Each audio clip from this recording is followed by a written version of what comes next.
Ni matumaini yangu mtazamaji hujambo. Ni furaha yangu kukutana nawe tena siku hii ya leo katika jukwaa la kipindi cha Vijana Klabu. Leo kipindi cha Vijana Klabu tuko maeneo ya Mbezi Malamba Mawili, tunazungumza na kijana ambaye yeye amekataa unyanyapaa. Ameamua kuchukua hatua ya kuonyesha uthubutu wa kile ambacho anachokifanya. Jamii ni kwa namna gani inachukulia kundi la watu wenye ulemavu? Kwema? Kwema kabisa. Nimefurahi kukuona. Na mimi pia nimefurahi. Yaani nimeona vitu ambavyo vinafanyika kwenye mtandao kupitia wewe, nikasema lazima nikutafute. Ni ukweli ama ninasimuliwa tu? Ya, asante, karibu sana. Nimefurahi sana. Asante sana. Po, karibu ujitambulishe majina yako. Ya, asante sana. Kwa majina yangu naitwa Paul Samuel. Ya, Paul Samuel Paul, nilikana kwa hivyo. Ni safari ipi ambayo imekupelekea wewe kuwa na kitabu cha kitofauti tofauti na ulipozaliwa? Nilizaliwa nikiwa hivi lakini ilikuwa zaidi ya hivi. Yaani nilikuwa ni mlemavu haswa, yani namna fulani hata ningekuwa mkubwa kwa namna ambayo nilizaliwa, singeweza hata kuwa natembea na magoti na nini. Nilizaliwa nimejikunja sana, hasa wazazi, mama ndo akahangaika sana kupambania kunipeleka hospitali. Uzuri madaktari walijitahidi kidogo nikanyoka kama nilizaliwa mkono umekatalia begani, miguu imerudi nyuma na nini. Kwa walijitahidi kwa namna yao, kwa nafasi yao kidogo ndo nikawa hivi. Mapokeo ya familia yako kuhusiana na hali yako ilikuwaje? Unajua kwa zamani ilikuwa ni changamoto kidogo ukizaliwa kwa namna hii. Ilikuwa ni changamoto kweli, maana mimi sikuwa najua, ila baada ya kuwa na uelewa nikakuwa, mama ndo katika story 2-3 akawa nisimulia, bwana ulivyozaliwa ilikuwa changamoto sana watu kukuelewa, ni kukubali kirahisi rahisi.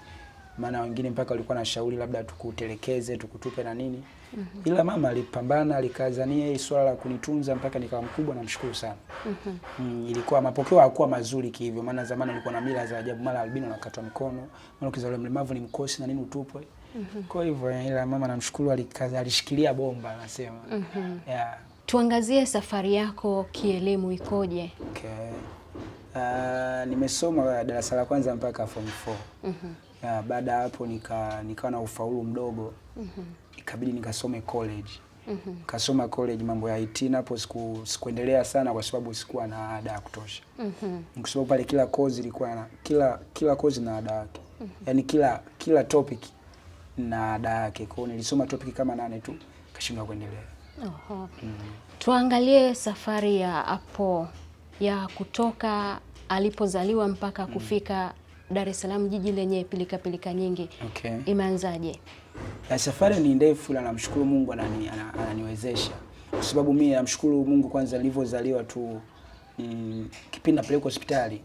Pale hospitali ilipatikana mfadhili. Kwa kipindi napelekwa pale kutibiwa kwa ajili ya hili tatizo, alikuwa anifuatilia. Kwa nilivyorudi nyumbani sasa, kafikisha umri wa kusoma, akanifuata nyumbani moja kwa moja. Kaniambia nataka nikufadhili, yani usisomee huko kijijini kwa sababu nyumbani ni Mwanza. Ndani kabisa. Nilikuwa nishaanza kusoma kule darasa la kwanza, ila mazingira yalikuwa sio rafiki kutokana na hali yangu. Alivyokuja yule mfadhili, ni mama mmoja sister kutoka kanisa la Roma, ni sister ya mzungu. Kanichukua kanileta huko Dar es Salaam kwanza shule ya msingi tena. Kwa 2008 nikaanza shule, 2014 nikamaliza la 7. 2018 pia nikapata 2014 nikapata ufaulu wa kwenda sekondari. Baada hapo nikaenda sekondari Pugu sekondari, kama unajua iko kama nenda Chanika ya. Kasoma padi form 4, nikamaliza 2018 kaenda nyumbani tena. Ukarudi tena Mwanza. Nikarudi Mwanza kusikilizia. Baada hapo matokeo yalivyotoka yakuwa mazuri sana, ndio hivyo nikaenda college. Nayo ikawa hivyo. Kabidi sasa nitulie tu nyumbani kwanza nifikirie cha kufanya. Ulienda chuo gani na ulisomea mambo gani? Nilisoma Sengerema pale Radio Sengerema, nilisomea mambo ya computer. IT. Sikumaliza, nikasoma tu topic chache maana hela ilikuwa changamoto. Ikabidi nitulie sasa nyumbani nifikirie cha kufanya. Kaamua nitoke nyumbani kuja Dar es Salaam kwa sababu ni mji ambao nimeuzoea, nimesoma. Kuja kujitafuta kama vijana wengine sasa. Kwa nikatoka nyumbani nikaja Dar es Salaam. Ni wakati gani mgumu zaidi maishani mwako katika hatua ya kuendelea kupambana? Wakati mgumu. Mimi nadhani wakati mgumu ulikuwa ni kukubalika katika jamii, yani kukubalika ninachokifanya, kwa sababu kwanza nilipotoka nyumbani nilikuja kwa nia kufanya biashara. Sikuwa na hiyo nia ya kuimba mtaani na nini, ila kwa sababu ni kitu ambacho ninacho nilifanya tu, nilikuwa nikiwa nafanya biashara zangu naimba. Sasa ni kama muujiza, unajua Mungu akiwa amepanga jambo lake, yani lazima tutatokea kwa namna yoyote. Kwa hiyo mimi nilikuwa naimba, nilikuwa nafanya biashara zangu, kuna mama akaniona. Kaniambia, bwana, nimekusikia unaimba hapo nyimbo za Injili. Nikamwambia ndio. Kwani unaweza kuimba? Nikamwambia mimi napenda sana kuimba lakini sijui kama naweza. Yeye akasema hicho kitu ambacho nacho ni kikubwa sana. Yeye ni mhubiri wa mitaani. Kaniambia natamani nikiwa naimba, nikiwa nahubiri, naimba kwa sababu iwe kama ibada kamili kabisa. Nikiwa nahubiri utapata nafasi ya kuimba ili Injili isonge mbele. Basi ndio nikaanza kwa namna hiyo. Nila kubalika sana ilikuwa yani sio kwa hivyo mtu aelewi huyu dogo anafanya nini au ndo ameshindwa kufanya kazi za maana. Kwa hivyo nifahamu sasa, bado unaendelea na biashara ambayo ndio ulijiwekea jicho wakati kabla huyo mama hajakuona, ama umeamua kuiweka pembeni sasa umeamua kujikita kwenye mambo mengine tofauti na hayo? Sasa baada ya kuona, kwa sababu Mungu ana njia zake za kufanya wewe usurvive. Kipindi nafanya biashara ilikuwa sipati hela, yani sio kama vile kwa sababu nilikuwa nauza vipipi, vibigiji, biashara ndogo ndogo. Nilikuwa sipati hela za kunikiza. Maana hata kipindi nauza biashara nilikuwa nalala nje. Nilivyotoka Dar es Salaam nilikuwa sina ndugu, rafiki wala nani. Nilifikia nje pale stendi. Sasa baada ya kuanza kuwa naimba na yule mama, nikawa naona mbona mapokeo ni mazuri, watu wanabarikiwa na nisapoti. Kabla hatujaenda mbele zaidi, umesema ulishukia pale nje stendi. Ndio kitu hasa ninachokitaka. Uliposhukia pale stendi, ilikuwa kuaje hapo, maisha yalikuwaje? Yes. Kwa nitoka nyumbani kwa ubishi, nikaja huko. Nikawa sina ndugu, jamaa, rafiki, maana ambao nilisoma nao sijui wako wapi wala siwezi kaenda kualilia sasa naomba mnielewe na nini. Nikafika tu hapo nikiwa najua kwamba Mungu atafanya njia kwa sababu mimi nishakuwa kijana mkubwa, ndio nijitegemee kwa namna yoyote. Nikafikia nje pale na kibegi changu nilikuwa nalala pale nje stendi. Wakati huo natafuta cha kufanya, maana kipindi nasoma chuo nilikuwa nimewahi kujifunza bajaji. Yaani lengo langu lilikuwa nikipata mtu niwe napata hata day worker nipate chochote kitu. Kwa nilikuwa nalala pale nje, nilikuwa nenda pale Mnazi Mmoja, maana pale kuna walemavu wengi wanaendesha bajaji. Na bahati nzuri nilikuta wengine ambao nimesoma nao tukakutana pale. Nikawa napata hivyo day worker, mwisho siku nikapata kimtaji cha kufungua, nikaona kila siku kwenda kule nauli kurudi tena kila siku na kuajabu. Bora nikaa hapa ninafanya biashara. Kwa hiyo nikafungua kibiashara pale stendi, wakati huo nalala nje. Kwa nilianza hivyo. Nje ulala kwa muda gani na vipi kuhusiana na hawa ulinzi wa mahalia? Okay, mimi pale nimelala kama miezi 3. Sasa hapa nilikaa mpaka wakanizoea, hata walinzi wenyewe, hata yani nikawa familia, unajua dogo anaunga ngoja tumwache tu. Kwa ilikuwa ni salama kabisa hata wakinikuta, maana kulikuwa kule na walinzi shirikishi usiku nafukuza watu ambao waeleweki. Ila mimi wakinikuta nimejiegesha pale fresh tu ananiacha na shida kabisa. Uliwahi kuwashirikisha wazazi mazingira unayopitia baada ya wao kukuambia usitoke kwenda Dar es Salaam ukaamua tu kuondoka kuja Dar es Salaam? Uliwahi kuwashirikisha? Hapana, kiukweli nilikuwa msiri sana. Kwanza nilikuwa sitaki nyumbani najua ninachokifanya. Kwa sababu nilikuwa msiri, naamini katika kitu ninachofanya ipo siku tu watu watajua. Kwa hiyo nilikuwa msiri, nilikuwa sijui kumwambia mtu yote na hala nje wala ninapitia wakati gani. Kwa hiyo nilikuwa nafanya tu kwa siri. Mazingira ya kulala nje yalikufunza nini pale unaposikia mtu anaambiwa kwamba usitoke mkoani kuja Dar es Salaam? Aisee, nilijifunza sana, maana hata nyumbani nilitoka, yani kwa hivyo mama alikuwa hataki kwa sababu anajua sina kazi ninachoenda kufanya, sina chochote. Baba naye ndio hivyo alikuwa kama yani sielewi alikuwa na furaha nilikwaje. Sasa ndio hivyo kwa nimejifunza vitu vingi sana kulala nje. Nimejifunza vingi na namshukuru Mungu amenitoa katika hiyo stage. Tuangazie sasa safari yako ya kuitwa Poma Sauti. Hili jina limetokana na nini hasa? Poma Sauti sasa baada ya mimi kuanza kuimba akiwa nahubiri yule mama. Tulifanya hivyo kwa muda kama mwezi mmoja hivi, na maana yeye alikuwa ni mtu wa kwenda mitaa na mitaa. Hatulii sehemu moja. Sasa baada ya kuwa hivyo akaniachia, akaniambia sasa utakuwa unaendelea tu hapa maana mimi nakwenda sehemu nyingine. Nikawa nimepata speaker yangu. Sasa nikaendelea kufanya hii kazi. Ninapofanya hii kazi ndio nazidi, yani najiona nazidi kuongezeka. Sasa kuna ipo Masauti ilitokea, kuna jamaa mmoja alikuja pale tu, alikuwa kama ananifanyia interview. Mimi kaambia itwa Paul Samuel, akaambia wewe utakuwa itwa Poma Sauti, maana hiyo sauti sio ya kawaida. Ni sauti ya kubarikiwa sana. Kwa hiyo kabidi nianze kuita Poma Sauti. Hiyo ni nickname tu ya. Ni kitu gani ambacho unafikiri kinaweza kikakutofautisha wewe Poma Sauti na vijana wengine ambao wana hali ya kwako? Mimi nadhani ni hiki ninachokifanya. Kuamua kufanya kitu ambacho ni cha maana. Maana wengi ambao wana hali kama yangu sana hapa Dar es Salaam, wengi wanatumia hii hali kama kuwa sasa wao ndo hawawezi. wanakaa barabarani labda kusubiri misaada na kikombe. Kwa mimi nadhani hiyo ndo tofauti yetu, kwa sababu mimi sitegemei sibweteki kwa sababu ni mlemavu. Yani sichukulie ulemavu kama faida. Mimi nafanya kitu ambacho hata kama ningekuwa mzima nadhani ningefanya vile vile. Na kwa hiyo ndo tofauti yetu, kwamba nategemea mtu aje amsaidie. Mimi pia naimba hata kama mtu asipotoa sadaka kamili, roho yangu inakuwa safi kwa sababu nimefanya kitu ninachokipenda. Yeah. Mbali na ile kuimba barabarani, kuna matukio yoyote ambayo unayofanya kama pengine labda kujiunga na kwaya fulani ama kikundi fulani? Ndo nimeanza, maana sasa nilikuwa kanisani na sali, la nilikuwa sijajiweka sana kwenye kuimba, ila sasa hivi nimeanza, maana nakuwa napata mialiko, watu wanataka huduma yangu, bwana tunaomba tuje tusifu na kuabudu au tuje tuhudumu kwa njia ya kuimba. Kwa mbali na kuimba pale naimba pia sehemu zingine. Ni nani ambaye anakusimamia kuhakikisha kwamba wewe kutokana na hali yako unafika sehemu ambayo unahitajika kwa wakati, na ni kwa namna gani unafika? Sasa baada ya kuwa naimba pale muda mrefu, watu walikuwa wanakuja kufanya interview kujua nini kijana na nini, kujua ni details zangu. Sasa alikujaga pia jamaa mmoja tu Uncle Beni ambaye ndo meneja yangu sasa hivi. Na alikuja kwa ajili ya interview tu. Tukafanya interview, ile clip ikaenda sana. Sasa baada ya muda kidogo nadhani mjue Mungu akiamua kukutumia kukuinua anatumia watu. Ya maana hawezi tu akatoka akashuka moja kwa moja bwana kuwa hivi, anatumia watu. Sasa alimleta huyo manager, alikuja kama mwandishi wa habari tu kufanyia interview, lakini baada hapo akaja akaniambia, bwana kaka, naomba niwe msimamizi wako. Mimi sina hela, sina nini, lakini mimi nimebarikiwa kuwa na connection. Maana najuana sana watu, ni mwandishi wa habari yani online Masanja TV. Kwa kaamua kuwa meneja wangu. Yeye ndo anafanya process zote, kuposti, kunishoot ni clip nikiwa naimba pale. Hivyo namshukuru Mungu. Tufahamu hapo unapoishi umepanga pasina shaka. Ni nani anakusaidia wewe kuweza kupata kodi ya kulipia chumba? Namshukuru Mungu ni kutokana na kazi ninayofanya, yani huduma ninayoifanya. Watu wanabarikiwa sadaka na hizo sadaka ndo zinaisha maisha yangu.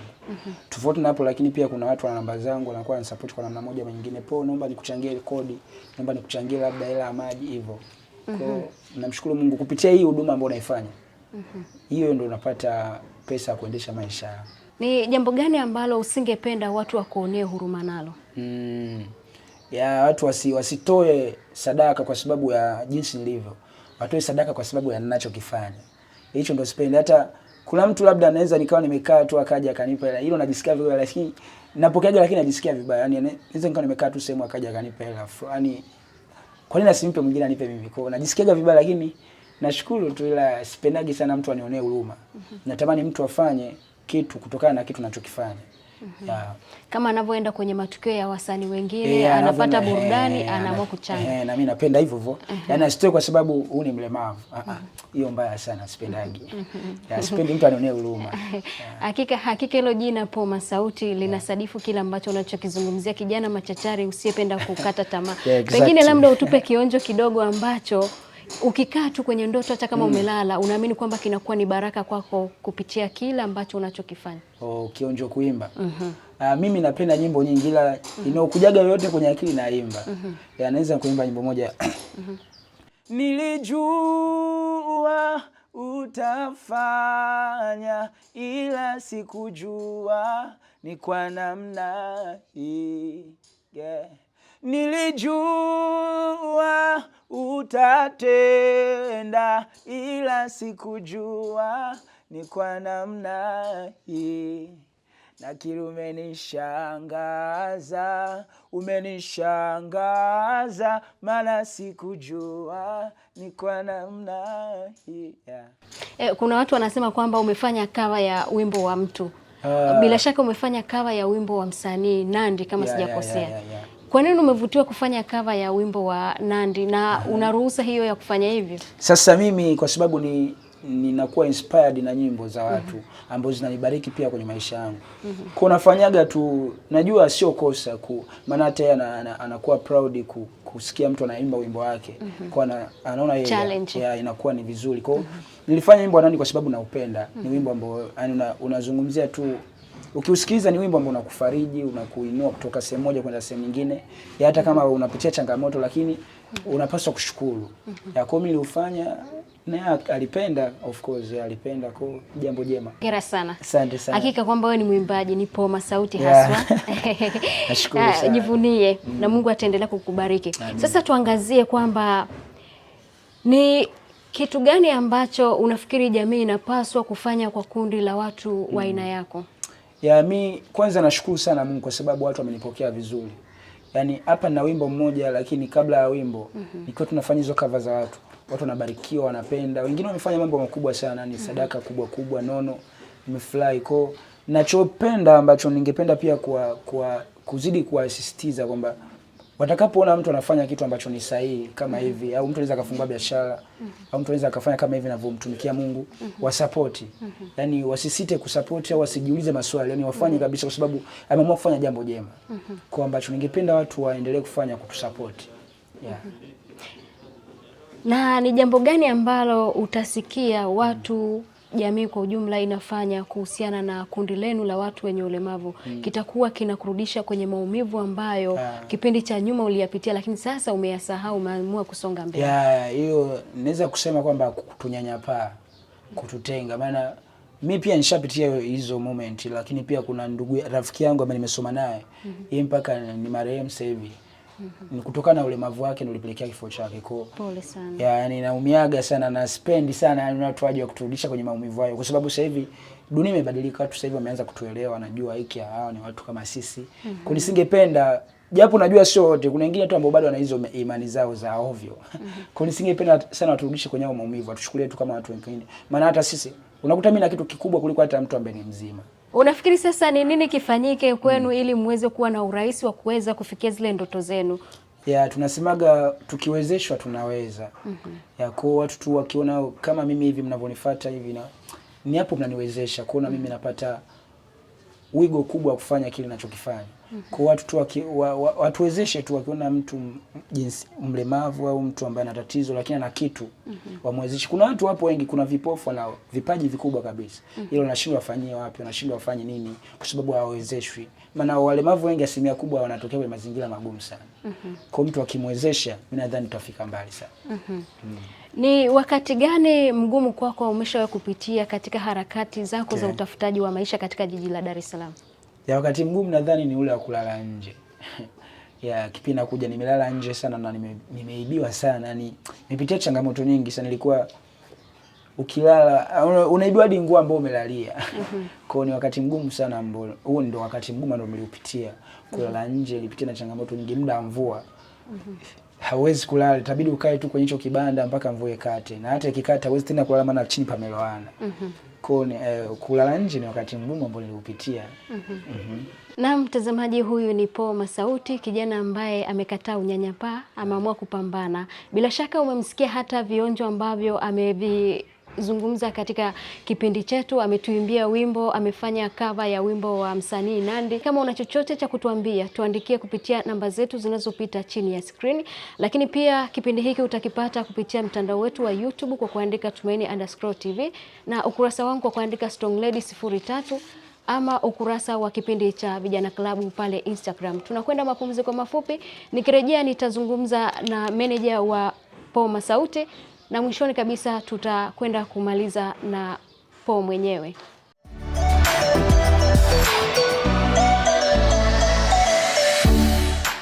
Na mtazamaji, kipindi hewani ni Vijana Klabu, na sasa tunakwenda kuzungumza na manager wa Paul ambaye atatuambia ni kwa namna gani alikutana na Paul na ni kwa namna gani atasimama kuweza kuhakikisha ndoto za Paul zinafikia pale anapotaka. Karibu sana katika kipindi cha Vijana Klabu. Asante sana madam. Mtazamaji afahamu majina yako na utuambie ulimpata vipi Paul mpaka kuwa manager wake. Okay. Mimi kwa majina naitwa Uncle Ben.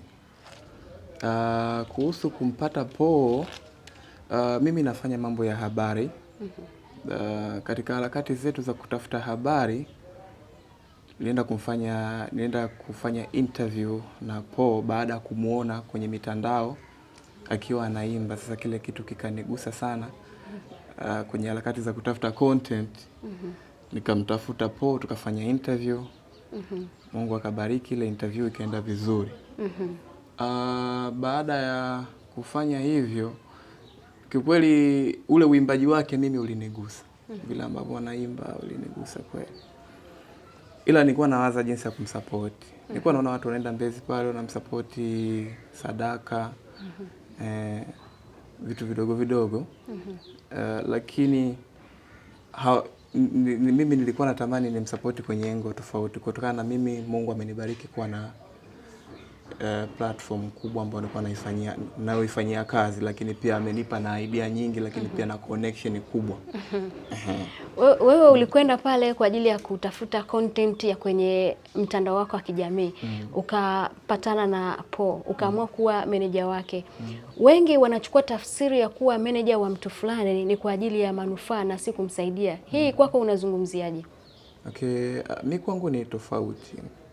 Mimi lengo langu la kumsaidia Paul ni kumpush. Natamani siku moja Paul atoke kwenye yale maisha ya kutegemea zile sadaka za Mbezi 1,000, 2,000.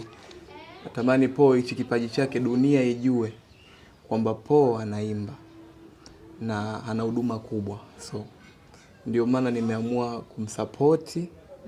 Na toka nimeanza kumsupport, toka siku ya kwanza tumefungua akaunti za TikTok, za Instagram. Mafanikio yamekuwa makubwa, yeye mwenyewe anaona. Mpaka wasanii wakubwa wanakuja kumtembelea. Lakini pia anaona mwenyewe mabadiliko katika maisha. Kwa hiyo watu wasitafsiri tofauti kwamba mtu anapokuwa anataka kumsupport mtu kwamba labda kuna kitu anakuwa anakihitaji sana. Hapana, mimi nimeamua kumsupport Paul kutoka moyoni. Nafikiri Paul mwenyewe anaona jinsi ninavyompambania. Mpaka sasa hivi nimefanikiwa. Mungu, tunamshukuru Mungu, ametusaidia, tumeshoot video, tumeachia wimbo, napambana kutafuta waandishi wa habari, kutafuta interview, kupromo wimbo uende viral, wafikie watu. Yaani short nimeamua kumsupport Paul.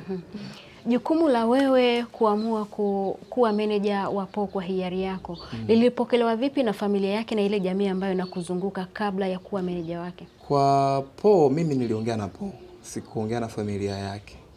Nilivyomshirikisha Paul, akaniambia Paul, hakuna shida. Kwa jamii ilipokea vizuri kwa sababu ni katika harakati za kumsupport.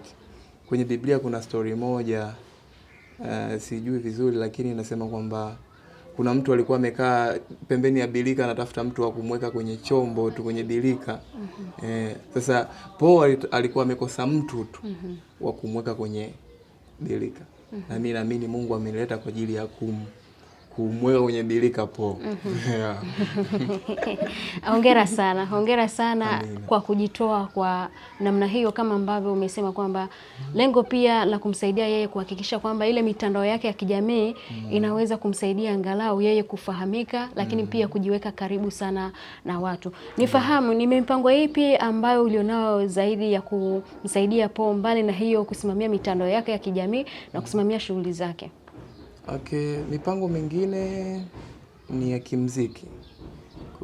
Kuachia nyimbo, kumkutanisha na waimbaji tofauti wakubwa, kufanya kolabo, kumsupport katika mawazo yake yote ambayo anakuwa anayataka kuyafanya, kutafuta connection, vitu kama hivyo. Ni kipi ambacho ulichonacho cha kuambia jamii kuhusiana na kundi la aina ya Paul? Okay. Jamii watazamaji wanaotazama wakati huu Tumaini TV, kitu ambacho mimi nawasihi, wakikuta mtu ambaye mwenye changamoto kama ya Paul, wasisite kwa support, kwa sababu wamebeba baraka kubwa sana. Mimi kwenye kumsupport Paul ninaona milango mingi inafunguka. Yaani kuna vitu naona vinaongezeka katika maisha yangu ambavyo hata before havijakuwepo. Kwa ukipata nafasi unamwona mtu mwenye changamoto yoyote, msupport.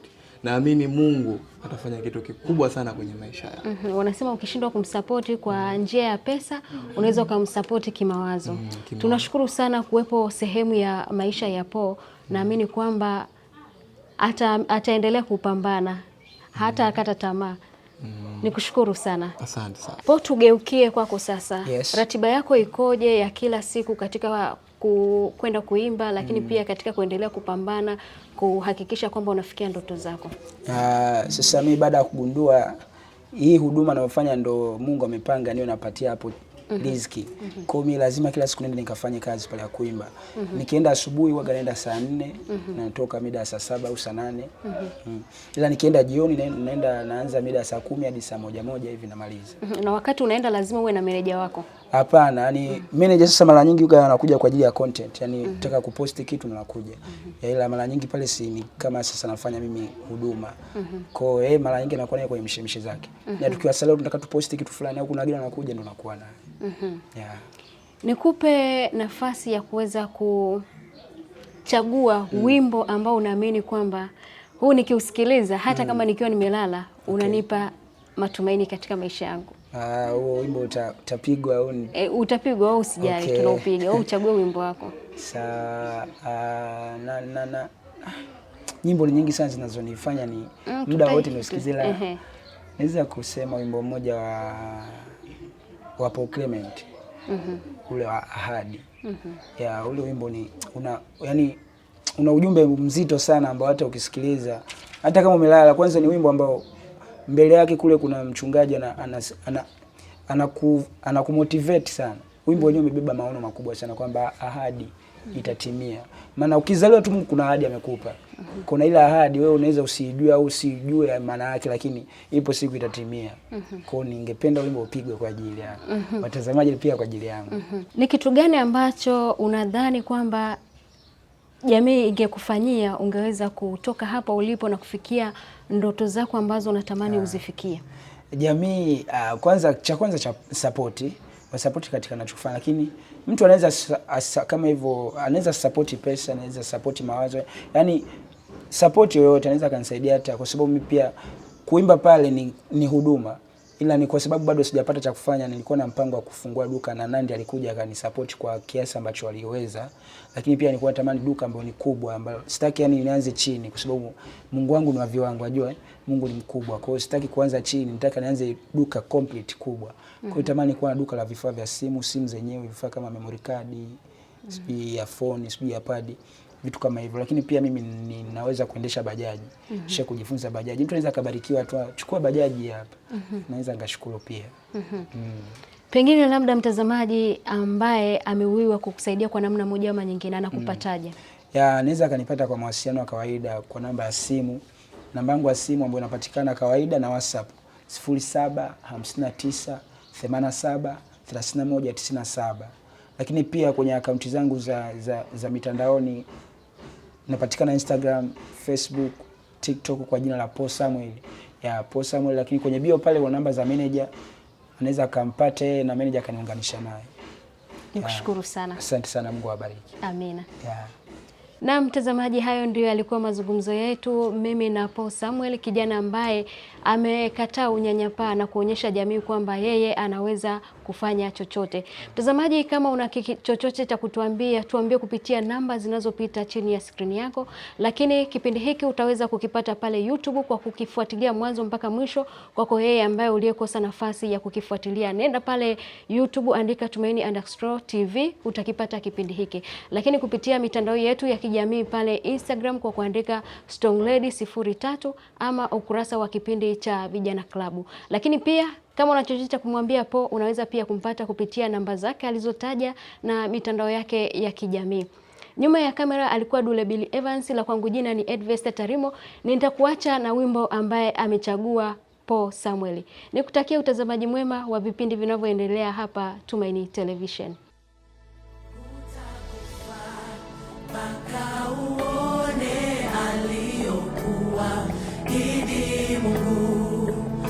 Utaishi usimulie uaminifu wake kweli. Hutakufa